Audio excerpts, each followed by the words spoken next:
los que le aceptaron y creyeron en Él, les dio el derecho de ser hijos de Dios. Fuimos llamados a ser su familia, a ser amados, no por nuestros logros. Los frutos demuestran lo que somos. Tenemos en nosotros su semilla. En 2023, sigue la misión. Buscarle compasión. Darle a conocer. De su espíritu recibir poder. Proclamar su reino y salvación. Hoy clamamos a una voz. Tengo identidad. Soy hijo de Dios.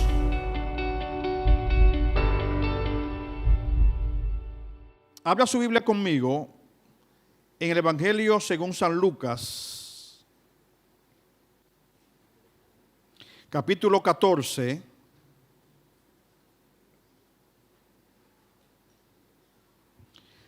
San Lucas 14, versículos 25 al 33. Gloria al nombre del Señor. Cuando usted lo tenga, me dice un amén. Lucas 14, empezamos en el versículo 25. Lucas 14. Dice de la siguiente forma: grandes multitudes iban con él, y volviéndose les dijo: si alguno viene a mí y no aborrece a su padre y madre, y mujer e hijos, y hermanos y hermanas, y aún también su propia vida, no puede ser mi discípulo.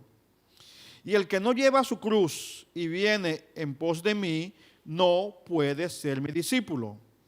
Porque ¿quién de ustedes, queriendo edificar una torre, no se sienta primero y calcula los gastos a ver si tiene lo que necesita para acabarla? No sea que después que haya puesto el cimiento y no pueda acabarla, todos los que lo vean comiencen a hacer burla de él, diciendo: este hombre comenzó a edificar y no pudo acabar. ¿O qué rey, al marchar a la guerra contra otro rey, no se sienta primero y considera si puede hacer frente con 10,000 al que viene a él con 20,000? Y si no puede, cuando el otro está todavía lejos, le envía una embajada y le pide condiciones de paz. Así pues, cualquiera de ustedes que no renuncia a todo lo que posee, no puede ser mi discípulo. Amén.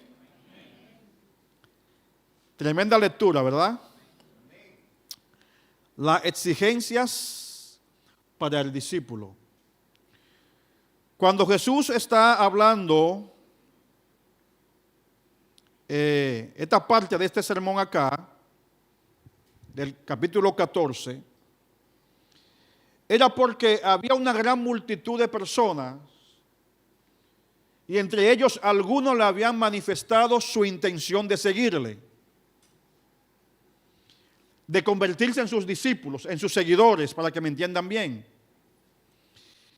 Y especialmente en esta porción del versículo 25, hacia la parte que hemos leído, él hace una especie de invitación hacia la reflexión antes de aquellos que quieren seguirle tomar una decisión. Comienza a hablarle acerca de ciertas exigencias o de ciertos requisitos. Y de hecho utiliza una ilustración de una persona que va a edificar y que primero se sienta a calcular los costos que conlleva aquella edificación. También le hace una analogía de un rey que va a salir a la guerra y le dice la reflexión que este rey hace cuando ve realmente el equipo o el personal que tiene. En otras palabras, está invitando a todo aquel que le escucha, a todo aquel que tenga la intención de seguirle, a que primero reflexione, que piense bien antes de tomar la decisión de ser un discípulo, porque hay algunas exigencias, hay algunos costos que quizás no puedan cumplir con ella. Y yo quiero que usted entienda que el Señor Jesús, en todo su mensaje, en toda su alocución, siempre habló a sus seguidores de ser discípulos, no miembro de la iglesia que él tenía en mente formar, sino ser discípulos.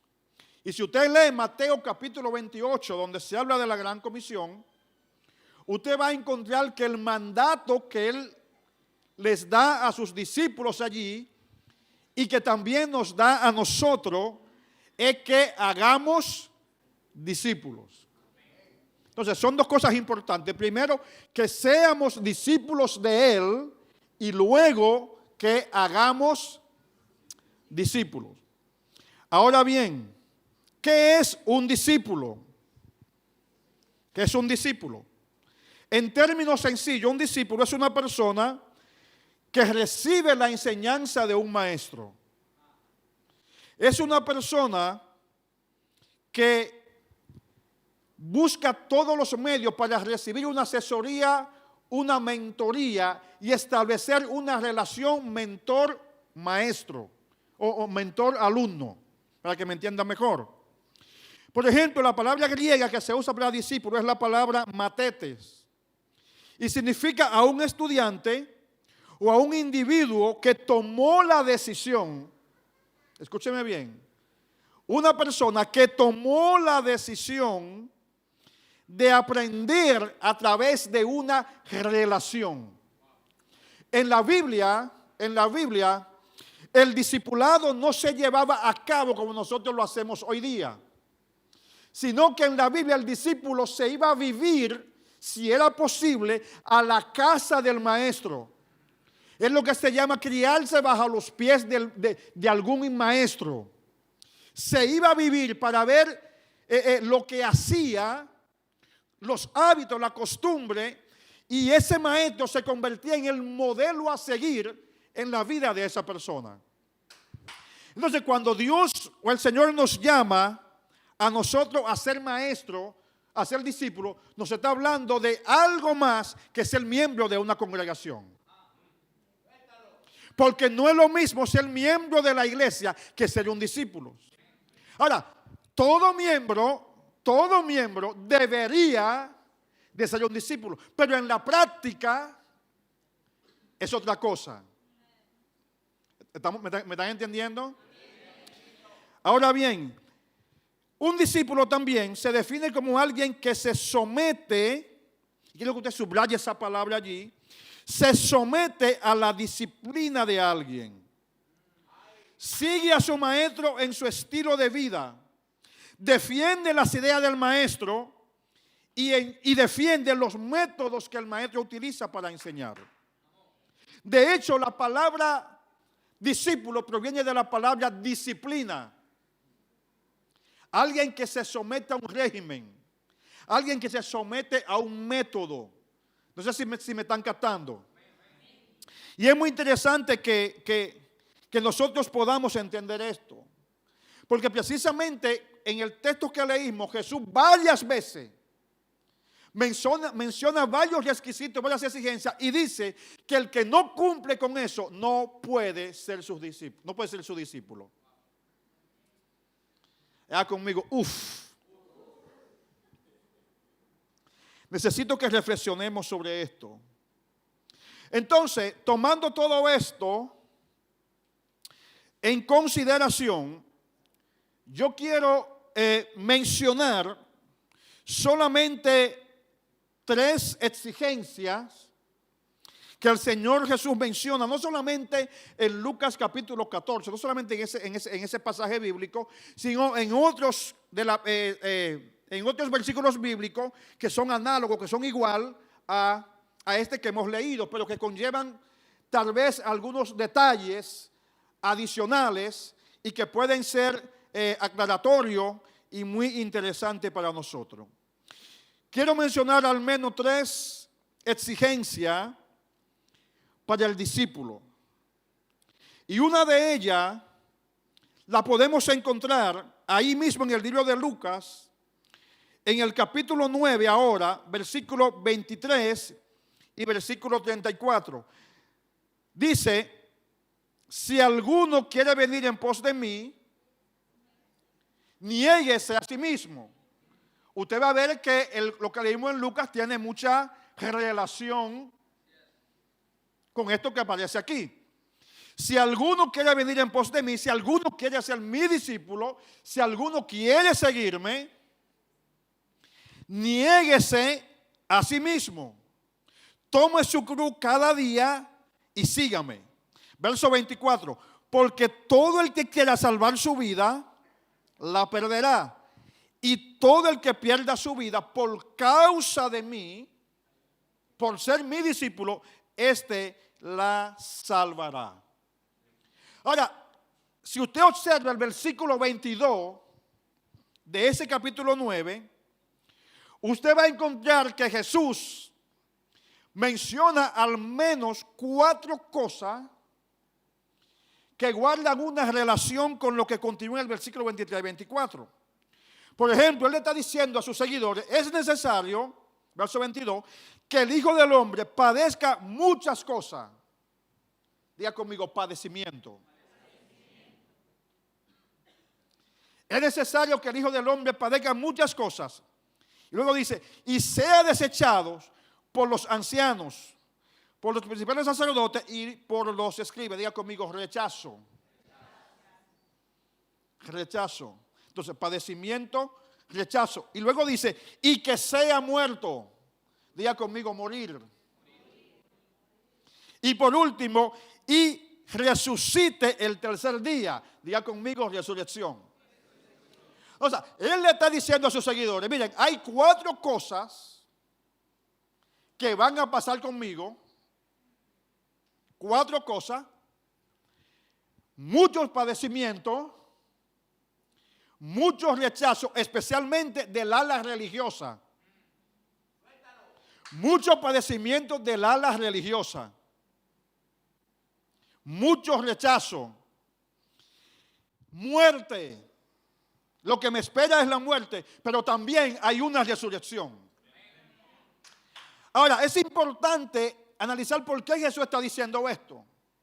Porque ahora viene el contexto del versículo 23, que fue donde leímos. Él está diciendo, esto es lo que va a pasar conmigo, y ustedes como discípulos no pueden esperar otra cosa diferente a lo que yo mismo voy a pasar. Conmigo, Por eso es que ser discípulo no es lo mismo que ser un miembro. Porque hay exigencias que solo el discípulo puede realmente aceptar. Ahora bien, fíjese, si volvemos al verso 23, si alguno viene en pos de mí, sabiendo ya qué es lo que me espera, sabiendo ya qué es lo que significa seguirme, entonces lo que les tiene que negarse a sí mismo y tomar su cruz, y allí sigue leyendo. Es importante entender el sentido primario de esto que estamos hablando, de este versículo bíblico. En aquellos días en que Jesús está hablando, cualquier persona que decía que quería ser un discípulo, sabía que tenía que correr el riesgo de ser perseguido y de ser rechazado, inclusive de ser crucificado. Por la persecución religiosa, pero también por la persecución política, ya que los romanos entendían que Jesús era un alborotador, que era un revolucionario, que venía contra el sistema, que era un hombre que venía con nuevas ideas. Entonces, ser discípulo conllevaba riesgo de persecución, no solamente de rechazo, sino también aún de la muerte. Ahora, es interesante lo que él está diciendo aquí para nosotros también. Niéguese a sí mismo y tome su cruz cada día y sígame. A veces nosotros, cuando hablamos de llevar la cruz, pensamos que se refiere a una situación que tenemos y que de la cual nosotros no podemos salir o no podemos hacer nada en contra de ella. Y lo asociamos, puede ser tal vez con una prueba que tiene mucho tiempo y nosotros no podemos salir de ella. O una situación, o un hijo enfermo, un hijo que se fue a la droga. Pensamos, esa es nuestra cruz y yo tengo que cargarla. Pero Jesús no se está refiriendo a eso realmente. Fíjense que todo empieza con la negación de nosotros mismos. Está hablando primeramente de un morir a mi yo. Está hablando primeramente de negarme a mí mismo de ciertas cosas que me pueden gustar, pero no me favorecen. ¿Ok? Cosas que tal vez me gustan, que me llaman la atención, pero yo entienda que son dañinas para mi salvación. Entonces, lo primero es una negación hacia mí mismo y luego tomar la cruz. Ahora, ¿qué es tomar la cruz en este contexto bíblico? Tomar la cruz primeramente es saber lidiar con el rechazo que viene por el mensaje que tú proclamas. Te lo voy a decir. Es saber manejarte en medio del rechazo que genera el mensaje del evangelio. Es saber cómo lidiar con eso. Es saber cómo controlar tus emociones. Es saber cómo no actuar en tu propia defensa. Es saber que no te está rechazando a ti, sino a Él. Es entender que el mensaje de salvación es un mensaje de confrontación. Por eso Jesús dijo en una ocasión que Él no vino a traer paz a la tierra. ¿Están conmigo? En Mateo 10:34 Él lo dice. Que no ha venido a traer paz a la tierra. Y reitera y dice, no he venido a traer paz sino espada. Ahora, usted tiene que entender que eso es una alegoría que le está diciendo allí. Él nunca utilizó ninguna espada. De hecho, en una ocasión alguien usó una espada para defenderle a Dios. Mira, guarda eso. Yo no he venido a usar ese tipo de arma. Pero allí la palabra espada significa confrontación. He venido a traer confrontación. Y tú tienes que saber cómo manejarte en medio de esa confrontación, porque eso es una cruz. Y la única forma que tú puedes cargarla es habiéndote negado a ti mismo. Es que aunque te ofendan por el mensaje que tú traes, tú te mantienes en paz. Es que aunque te rechacen, te mantienes en paz. Es que aunque te golpeen, conmigo, es que aunque te golpeen por el mensaje que tú traes, tú te mantengas tranquilo. Es que tú tengas la capacidad de poner la otra mejilla cuando por causa de Él eres vituperado. Oiga lo que estoy diciendo, por causa de Él. Esa es la cruz a la que Él se está refiriendo. Pero también parte de esa cruz es saber aceptar que si tiene que poner límites a alguna de tus relaciones, sencillamente la pone. Te lo voy a repetir. Parte de la cruz es saber aceptar que si tiene que poner límites a alguna de tus relaciones, inclusive familiares, tiene sencillamente que ponerlo. Quizá mucha gente que no ha tenido problema con su familia por causa del Señor no puede entender eso. Pero algunos de nosotros que sí la hemos tenido, que sí hemos sido rechazados por nuestros familiares, que sí nos han catalogado como de antisociales porque no participamos en ciertas cosas que ellos participan, sí sabemos de lo que estamos hablando. Y sí sabemos que no es fácil. Y sí sabemos que no es fácil porque siempre uno espera el apoyo de la familia en todas sus decisiones. Hay personas que aún en las peores decisiones que toman, la familia lo apoya. No estoy de acuerdo, pero te apoyo. Pero en el caso de servir al Señor, a veces no hay apoyo. Hay un rechazo total y descabellado. Y yo recuerdo que cuando yo me entregué al Señor, el primer opositor que tuve fue mi papá. El primer opositor fue mi papá. Sin embargo, le doy gracias al Señor que antes de morirse, cuando yo estaba en el hospital, mi padre me llamó, o mi hermana me llamó y me dijo, mira, trata de venir lo más rápido que tú puedas porque él está en el hospital y quiere verte. Era un anciano ya de 91 años.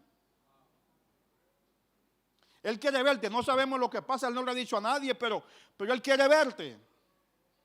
Y cuando yo fui con mi esposa al hospital, que yo entré a la habitación donde él estaba, su rostro se iluminó, y él me dijo, hijo, gracias a Dios que llegaste, porque yo no quería irme sin darte una noticia.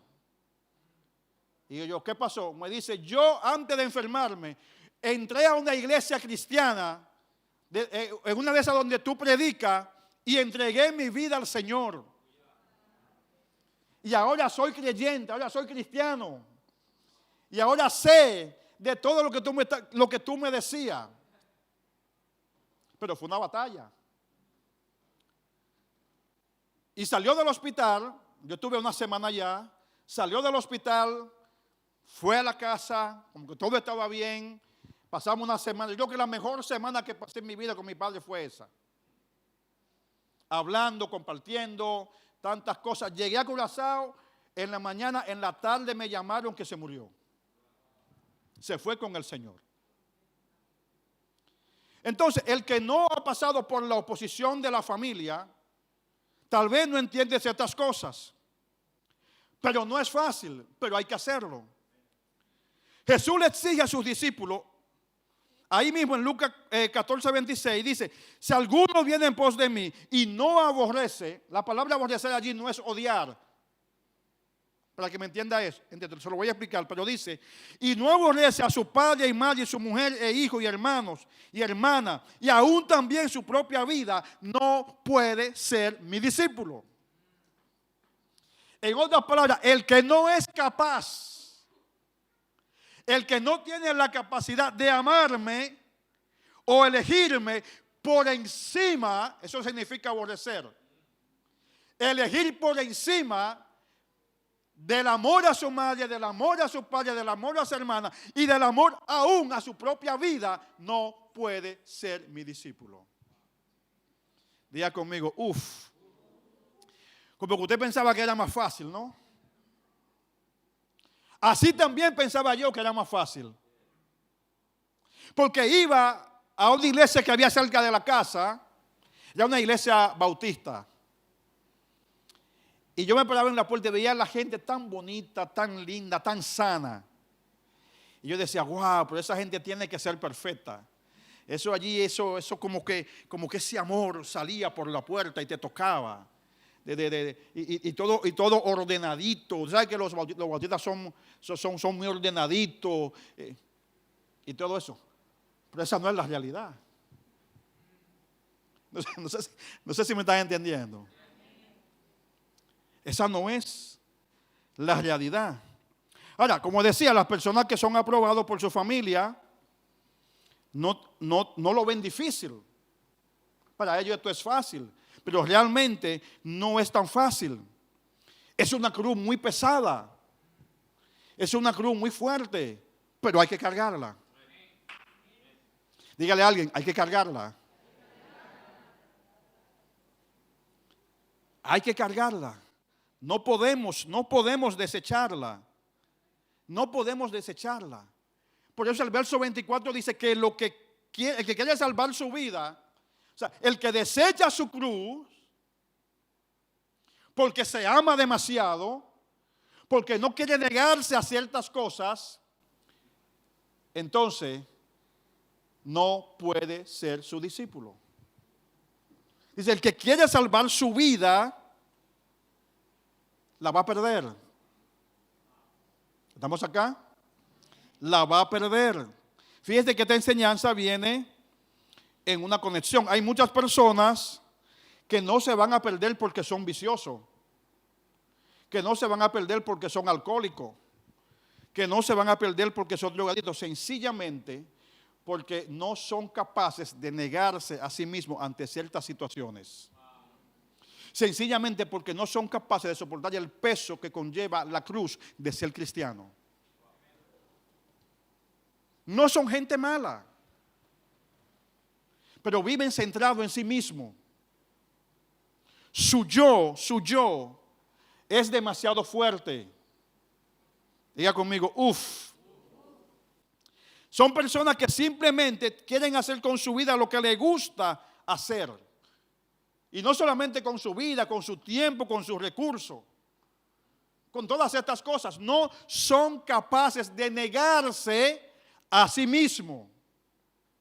No son capaces de cargar la cruz. En Filipenses capítulo 3, San Pablo dice, Filipenses 3, 7 y 8, dice, pero cuantas cosas eran para mi ganancia, cuantas cosas eran para mi ganancia, la he estimado como pérdida por amor a Cristo. La tengo como pérdida por amor a Cristo. Y ciertamente aún estimo todas las cosas como pérdida por la excelencia del conocimiento de Cristo Jesús. En otras palabras, el conocer a Cristo Jesús, el conocerle a Él, el saber la excelencia de lo que Él es, conocer la profundidad, vale más que todas aquellas cosas que hayamos podido dejar. Solamente algunos me entendieron. Dice, por amor del cual lo he perdido todo. Y todo significa todo. Diga conmigo, uff. Lo he perdido todo. Pero no me interesa porque lo tengo por basura.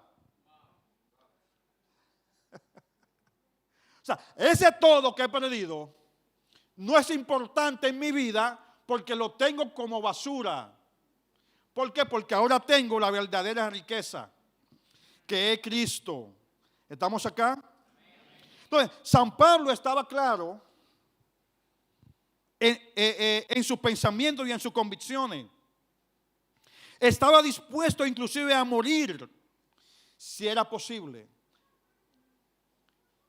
Entonces, el que no puede negarse a sí mismo, el que no es capaz de cargar la cruz que conlleva ser cristiano, no puede ser discípulo. Es una exigencia. ¿Estamos acá? Es una exigencia. Número 2, para avanzar un poquito. La exigencia del compromiso radical. Diga conmigo, compromiso radical. Cristo,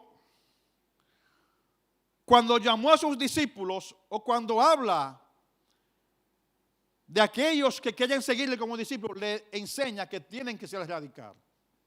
Y cuando hablo de radical, no estoy hablando del radical religioso. No estoy hablando del radical que agarra una bomba y se la coloca y explota y mata a miles porque no piensan como él. No estoy hablando de esa radicalidad. No sé si usted me está comprendiendo. Estoy hablando de ser radical en cuanto a compromiso como discípulo. Señores, los grandes hombres de Dios, las grandes mujeres de Dios son gente de compromiso radical. Que se comprometen. Pero no solamente los hombres y las mujeres de Dios, sino todos los hombres que han logrado éxito en la vida y mujeres que han logrado éxito son gente de compromisos radicales. Por eso es que la sociedad basa las grandes decisiones de los seres humanos a través de compromiso. Uno de ellos, por ejemplo, es el matrimonio, pilar de la sociedad. Está establecido bajo la base de un compromiso. Si usted se va a casar, para que me entiendan mejor, porque me están mirando como medio raro. Si usted se va a casar, usted tiene una novia o un novio y se va a casar, y ese novio le dice a usted, mira, yo me voy a casar contigo, pero no voy a asumir compromiso. ¿Usted se casa? Solamente quiero que tú me mantengas, me compre lo que necesito, me dé el dinero para ir al salón de belleza, me compre un iPhone 14, pero yo contigo no quiero compromiso. ¿Usted se casa? Usted no se va a casar. Usted no se va a casar, ¿verdad que no? Ok. Aunque viva contigo en una casa, pero usted no se va a casar. Entonces, la vida consiste de compromiso. Las grandes decisiones de la sociedad exigen compromiso. Y hay que ser radical en ese compromiso. Y Cristo a sus discípulos le pide radicalidad en el compromiso. Todos discípulos de Él tienen que comprometerse de una forma radical. De una forma radical. Por eso es que Él dice, el que no es capaz de dejar padre, madre, eso es ser radical. O sea, tomar decisiones de esa naturaleza es ser radical. Es cueste lo que cueste. Es yo voy para adelante, no importa lo que quede atrás. Eso es ser radical. Ahora, fíjese una cosa, por ejemplo, en Marcos capítulo 10, versículo 28, Jesús está hablando acerca de esto mismo, del discipulado que Él le está ofreciendo a sus seguidores. Y le está hablando de las exigencias, de los requisitos, del costo. Y hay un momento, a partir del 28, Marcos 10, 28, que Pedro le dice al Señor, no, Señor, nosotros lo hemos dejado todo y te hemos seguido. En otras palabras, nosotros hemos sido radical. Nosotros hemos sido gente de compromiso. Nosotros hemos asumido contigo la responsabilidad de ser un discípulo. Lo hemos dejado todo, hemos cumplido. Ok, ahora, por esa radicalidad, ¿qué recibiremos a cambio? ¿Qué recibiremos a cambio? Y Jesús le dice, de cierto te digo que no hay ninguno que haya dejado casa. Estoy en Marcos 10, verso 28, arriba. De cierto os digo que no hay ninguno que haya dejado casa, o hermanos, o hermanas, o padre o madre, o mujer o hijos, o tierras, entiéndase posesiones. Fíjense que no dice tierra, dice tierras. Está hablando de posesiones. O tierras por causa de mí y del evangelio. ¿Están conmigo? Conmigo. Por causa de mí y del evangelio. Ahora fíjese lo que dice aquí. Que no reciba ¿el qué? ¿Alguien está leyendo conmigo? Que no reciba 100 veces más. ¿Cuándo? Ahora, en este tiempo. En este tiempo, casas, hermanos, hermanas, madre e hijos y tierras. ¿Con qué? Con persecuciones y en el siglo venidero la vida eterna. Le voy a explicar esto porque es interesante y es muy importante que nosotros lo entendamos. Porque a veces nosotros desarrollamos unas creencias un poco extrañas, especialmente en el ámbito de la religiosidad. Lo que Jesús está diciendo ahí, todo aquel que ha sido comprometido, todo aquel que se compromete conmigo y que es radical y que está dispuesto a dejar lo que tiene que dejar y que está dispuesto aún a renunciar a las posesiones si estas son un estorbo para seguirme, yo le hago una promesa. ¿Cuál es la promesa? Que usted va a recibir 100 veces más lo que haya dejado.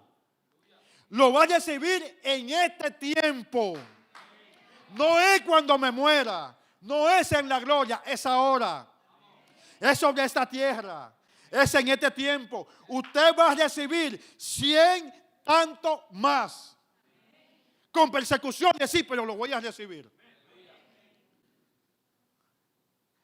Con críticas, sí, pero lo voy a recibir. Ahora, ¿por qué yo digo esto? Porque hay gente que piensa que Dios no prospera. Y esos 100 tanto más allí me están hablando de prosperidad. Me están hablando de bendición. Y me está hablando de este tiempo. Me está hablando de la tierra. Me está hablando del tiempo en el cual yo estoy viviendo. No sé si usted me está entendiendo. La prosperidad no es el mensaje principal del evangelio. Yo estoy clarito en eso. No es lo principal, pero forma parte de él. Y no se puede quedar afuera. Usted está llamado a prosperar. Usted está llamado a ser bendecido. Usted está llamado a ir hacia el éxito. Usted está llamado a triunfar. Usted está llamado a crecer, a avanzar, a ser pleno en el Señor. Solamente alguna gente lo está entendiendo. Ahora, ¿cuál es la promesa? Que usted va a recibir 100 tanto más. Diga conmigo, 100 tanto más. Yo quiero mis 100 tanto más. Así yo le digo al Señor, Señor, yo he dejado muchas cosas.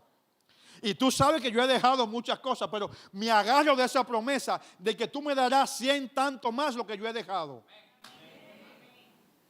Porque Él es un Dios justo. Él es un Dios justo.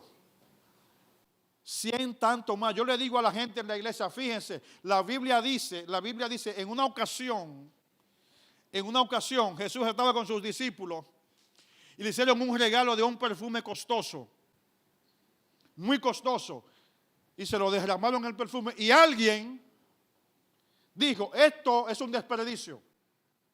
Esto debió de venderse y dárselo a los pobres. Claro, había una agenda oculta. Él no dijo eso porque amaba a los pobres, dice la Biblia. Dice que lo dijo porque él tenía una agenda oculta. Porque él tomaba de lo que había en la bolsa de la tesorería. No sé si usted me está entendiendo. Jesús tenía un ministerio, el ministerio de los 12. Y allí había todo en orden.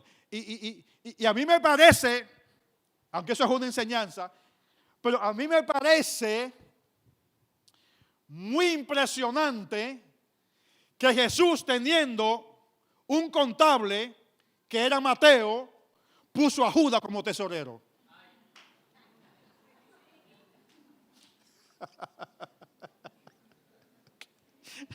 Déjalo así.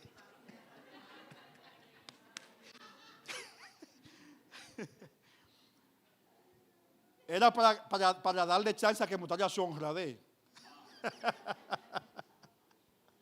Para que no diga que no se le brindó oportunidad de hacer las cosas bien. Entre otras cosas.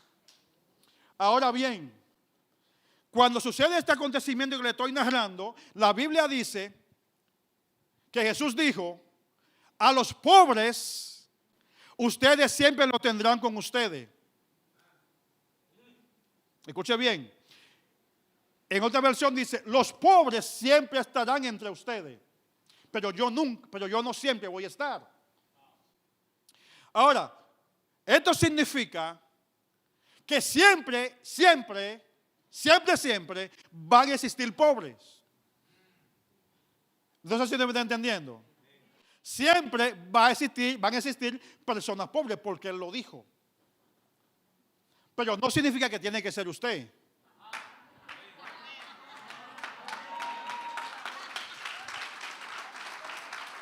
No significa que tiene que ser usted. Así que suelte esa mentalidad religiosa de que los pobres tienen el cielo ganado sencillamente por ser pobres, porque eso no es verdad. Eso no es verdad. Eso sencillamente es algo religioso, pero no tiene peso en la palabra de Dios. Entonces, si el Señor me dice que por lo que yo he dejado, por ser radical en mi compromiso, Él me va a devolver 100 tanto más, yo estoy listo para recibir eso. Van a venir persecuciones, sí, la gente va a hablar, la gente va a decir, la gente te va a señalar. Pero yo estoy dispuesto a recibirlo porque Él lo dijo. Y luego dice, y luego en el tiempo venidero, la vida eterna. Usted sabe lo bueno que es entrar a la vida eterna, viviendo una vida próspera aquí en la tierra. Diga conmigo, uff. Pero hay que ser radical.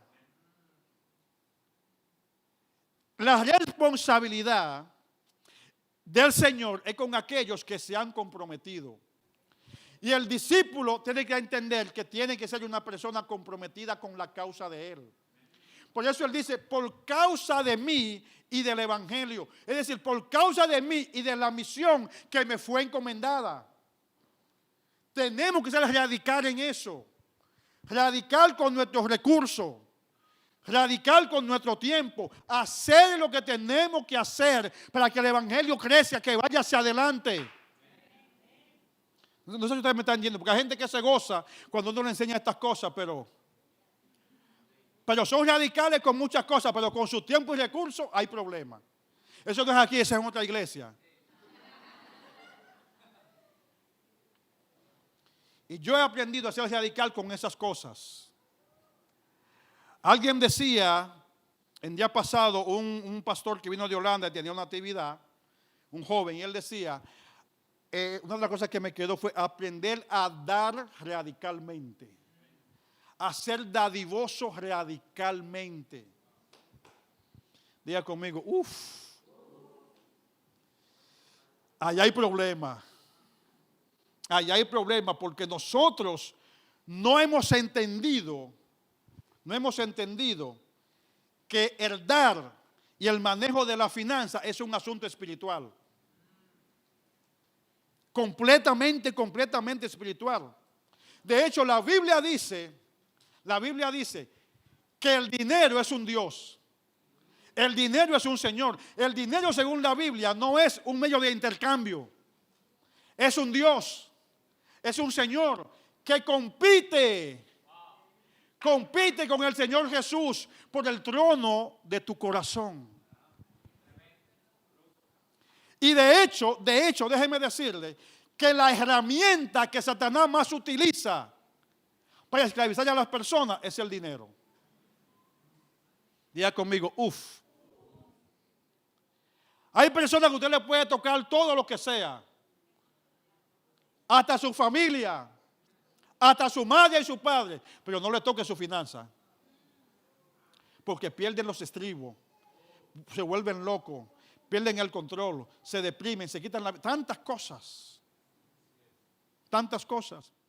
Pero Cristo le exige al discípulo que tenga un compromiso radical con Él. Avanzo. Número 3. La exigencia de la obediencia. La exigencia de la obediencia. El Señor no solamente exige que nos neguemos a nosotros mismos y carguemos la cruz. No solamente nos exige a nosotros que seamos comprometidos radicalmente, sino nos exige que seamos obedientes. Esto significa que seamos sometidos a la voluntad de Él. Sometido a la voluntad de Dios. En Lucas capítulo 22, versículo 42 en adelante, dice la Biblia que Jesús estaba en agonía. El momento había llegado en donde Él iba a ser crucificado. Y había invitado a algunos de sus discípulos a orar. Lo invitó para que le ayudaran en la oración, para que le fortaleciesen a través de la oración, para que estuviesen con Él, dice la Biblia. Dice que ellos 3 quedaron en un sitio y Él se alejó un poquito más. Y allí, estando en agonía, oraba intensamente, profundamente, de tal manera que su sudor era como grandes gotas de sangre que caían hasta la tierra. O sea, era un momento desesperante. Es la única vez que el Señor Jesús aparece en una oración tan profunda, en algo tan avasallante. Y dentro de esa oración, Él dice: Padre, si es posible, escuche con atención, si es posible, si hay alguna opción, no es que yo te estoy diciendo que lo hagas, no es que yo estoy diciendo que cree un milagro, no, si existe una posibilidad, si existe alguna opción, pasa de mí esta copa, pasa de mí este momento. Líbrame de este momento, si existe una opción. Pero que no sea como yo quiero, sino que se haga tu voluntad. Diga conmigo: sometimiento, obediencia. Es el momento, o uno de los momentos más difícil, más emotivo en la vida del Señor. Todo el peso del pecado comenzaba a sentirlo.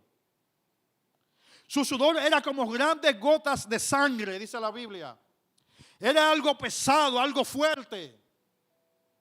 Y él dice: si hay alguna opción, si hay alguna oportunidad, si hay algún otro medio, líbrame de este momento, pero que no se haga mi voluntad, sino lo que tú quieras. Diga conmigo: sometimiento. Jesús, nuestro maestro, dice que fue obediente, la Biblia, fue obediente hasta la muerte. Fue obediente hasta la muerte. Y esa misma obediencia, ese nivel de obediencia, ese nivel de sometimiento es lo que Él exige a sus discípulos. Que sean obedientes más allá del sufrimiento más terrible que podamos estar pasando. Que seamos obedientes más allá aún de nuestra capacidad de entendimiento. Porque a veces nosotros queremos obedecer lo que entendemos. Queremos obedecer lo que comprendemos. Y esto no se trata de comprender o entender, se trata de obedecer. Hay cosas que usted jamás la va a entender, pero tiene que aprender a ser obediente, aunque no la entienda. Sabe que hay cosas que yo no entiendo. Hay cosas que suceden en mi vida. Hay demanda que Dios me hace que yo no la entiendo. Pero mi función no es entenderla, sino obedecerla. Y yo soy de lo que digo que el día que un hombre pueda entender todas las cosas es igual que Dios. Por eso la fe va más allá de comprender. La fe se trata de entender. A veces van a venir situaciones que tú no vas a comprender. Hay situaciones que no vas a entender. Y hay gente que va a tratar de que tú le expliques. Pero ¿cómo te explico lo que yo mismo no entiendo? ¿Cómo te lo explico? ¿Cómo te lo digo? No puedo porque yo mismo no sé. Lo que sí sé es que estoy caminando hacia la obediencia de aquella demanda. Y eso es lo importante. No sé si usted me está entendiendo. Es lo que el Señor Jesús exige de sus discípulos. Que sean obedientes, aún sin entender el motivo de por qué estamos sufriendo o pasando tal o cual cosa, que seamos sometidos a su voluntad. Que seamos sometidos a su voluntad. El libro de los Hebreos, capítulo 12, verso 2 dice: puestos los ojos en Jesús, el autor y consumador de la fe. ¿Está conmigo? El cual por el gozo puesto delante de él sufrió la cruz, menospreciando el oprobio, y se sentó a la diestra del trono de Dios. ¿Qué significa esto? Esto me está hablando del motivo. Me está hablando del motivo. Del motivo del sufrimiento. O sea, Jesús en ese momento no vio tanto el sufrimiento, sino lo que había más allá, sino lo que venía después. Y ese es el punto. Allí está la clave. En medio de lo que yo no entiendo, pero obedezco, me estoy preparando para algo más poderoso que viene de parte de Dios para mi vida. No sé si usted me está entendiendo.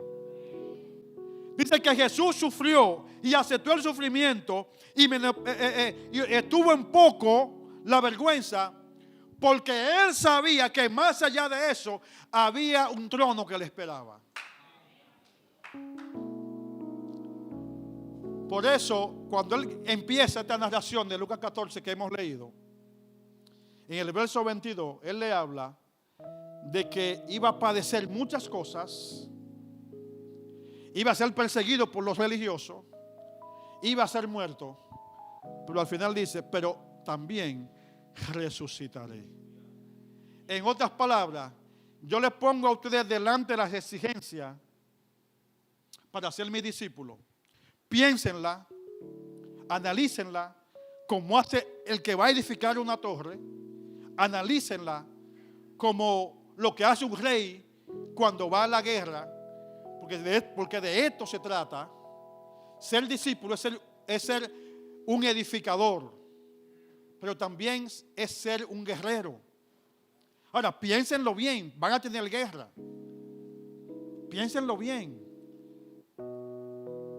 Analícenlo.